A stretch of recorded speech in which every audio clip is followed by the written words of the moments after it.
میرے آقا صلی اللہ علیہ وسلم کو عرب کا ایک سرخ اونٹ بہت پسند آیا. میرے آقا صلی اللہ علیہ وسلم نے ارشاد فرمایا میں اس اونٹ کو خریدنا چاہتا ہوں. قافلے کا سردار وہاں موجود تھا, انہوں نے کہا لے جائیے خریدیے. میرے آقا صلی اللہ علیہ وآلہ وسلم نے فرمایا دیکھو میں سیر کے لیے آیا تھا, اونٹ خریدنے کے لیے تو نہیں آیا تھا, یہ میرا مقصد نہیں تھا, میں فقط سیر کے لیے آیا تھا. تمہارا اونٹ نظر آیا, مجھے پسند آیا. ارے ناز کرتے ہیں ہم, کیا عظیم اونٹ ہے وہ جو آقا کو پسند آ گیا, جو آقا کو پسند آ گیا. میرے آقا نے ارشاد فرمایا میں اسے خریدنا چاہتا ہوں لیکن اس وقت میرے پاس قیمت نہیں ہے, میرے پاس قیمت نہیں ہے. میں جاؤں گا گھر جا کر واپس قیمت ادا کر دوں گا. وہ دیکھ رہے ہیں میرے آقا صلی اللہ علیہ وسلم کو, آقا جا رہے ہیں, آقا وہاں سے تشریف لے جاتے ہیں. وہ آقا کو کہتے ہیں آپ لے جائیں اونٹ, آپ لے جائیں. آقا کے حسن کے جلوے دیکھ رہے ہیں, اس وقت تک آقا کو دیکھ رہے ہیں جب تک آقا ان کی آنکھوں سے اوجھل نہیں ہو جاتے. جب آقا ان کی آنکھوں سے اوجھل ہو جاتے ہیں تو اچانک ایک شخص پوچھتا ہے ارے یہ کون آیا تھا,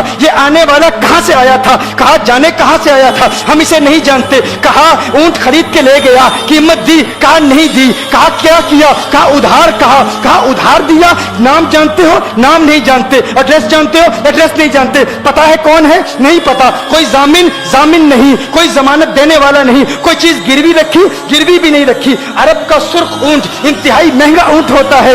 علماء جانتے ہیں سرخ اونٹوں کی قیمت کیا ہے. کوئی بندہ آئے جس کا نام پتا نہیں, ایڈریس پتا نہیں کہاں رہتا ہے, کہاں سے آیا ہے, اپنا اونٹ, ان کا اونٹ وہ لے کے چلے جاتے ہیں, ادھار لے کے جاتے ہیں, نام بھی نہیں بتاتے, ایڈریس بھی نہیں بتاتے. کہا تمہیں کیا ہو گیا تھا, تم نے اپنا اونٹ یوں ہی دے دیا. ایک شخص بولا ارے تم کہتے ہو کہ اس کا نام پوچھتے, اس کا پتہ پوچھتے, ارے نہ جانے کیا ہو گیا تھا, ہماری عقل پر پردے پڑ گئے تھے, ہم تو اس کے حسن میں ایسے کھو گئے تھے.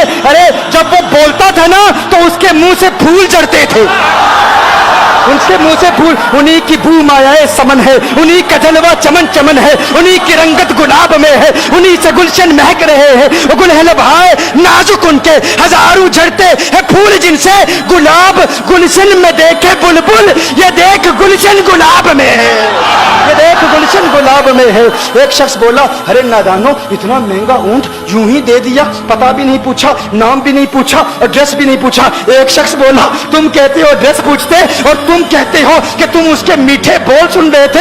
ارے میں تو اس کے کنڈل زلفوں کو دیکھ رہا تھا. آقا آپ کی کنڈل والی زلفیں ایسی ہیں ہمیں کہاں یاد رہی, قیمت کتنی ہے, نام کیا ہے, علاقہ کون سا ہے, شہر کون سا ہے. ابھی کلام ہو ہی رہا تھا. ایک شخص نے کہا ارے نادانو کیا کیا, اونٹ دے دیا, نام بھی نہیں پوچھا, پتہ بھی نہیں پوچھا. ایک شخص بولا ارے وہ تو ان کے میٹھے بولوں میں کھو گیا تھا, یہ تو کنڈل والی زلفوں میں کھو گیا تھا. لیکن تم جانتے ہو میں کیا دیکھتا تھا. کہا کیا دیکھتے تھے, کہا ان کے لبوں پر جب تبسم کی کھلکھلاہٹ ہوتی, جب مسکراہٹ ہوتی, ان کے دانتوں کی چمک دیکھ رہا تھا. وہ مسکراتے تھے, ان کا نور مجھے سامنے والے پہاڑوں پہ نظر آتا تھا.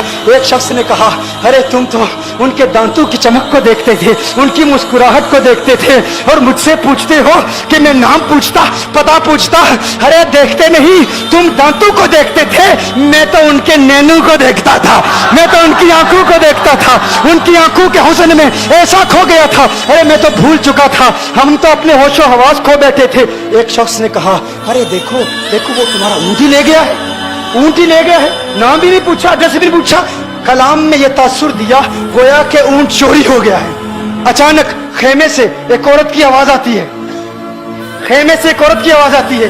وہ کہتی ہے خبردار انا دامنۃ لثمن جبلکم. ایک عورت کہتی ہے خبردار کوئی یہ نہ کہے اونٹ چوری ہو گیا ہے, میں ضمانت دیتی ہوں تمہارے اونٹ کی قیمت کی, اگر قیمت ادا نہ کی تو میں کروں گی, میں ضمانت دیتی ہوں, میں ضامن ہوں. کہا شکر ہے کوئی تو جانتا ہے اس کو, شکر ہے کوئی تو اس کو جانتا ہے, کوئی تو پہچانتا ہے, کوئی اور ضامن نہیں تھا, ضمانت دینے والا نہیں تھا. شکر ہے تم جانتی ہو. کہا نہیں جانتی تو میں بھی نہیں ہوں, کون ہے مجھے بھی نہیں پتا کون ہے. کہا پھر ضمانت کاہے کی, کیوں ضمانت دے رہی ہو. اس نے کہا ہوا یہ کہ جب وہ تم سے باتیں کر رہا تھا نا تو خیمے کی اوٹ سے میں نے اس کا حسین چہرہ دیکھ لیا. ارے سنو, کہا جس کا چہرہ اتنا حسین ہے وہ جھوٹا نہیں ہو سکتا, وہ جھوٹا نہیں ہو سکتا, وہ جھوٹ نہیں بول سکتا. میرے آقا کا حسن ہی ایسا ہے. تم کہتے تم ان کی طرح ہو, ذرا تم بھی کہیں خریدنے کے لیے کچھ جاؤ, دیکھتے تیرے چہرے کا حسن دیکھ کر کون ضمانت دیتا ہے, کون ضمانت دیتا ہے. ابھی بات ہو ہی رہی تھی نا, ابھی کلام ہو رہا تھا, اچانک میرے آقا کے غلام آ گئے, اچانک صحابہ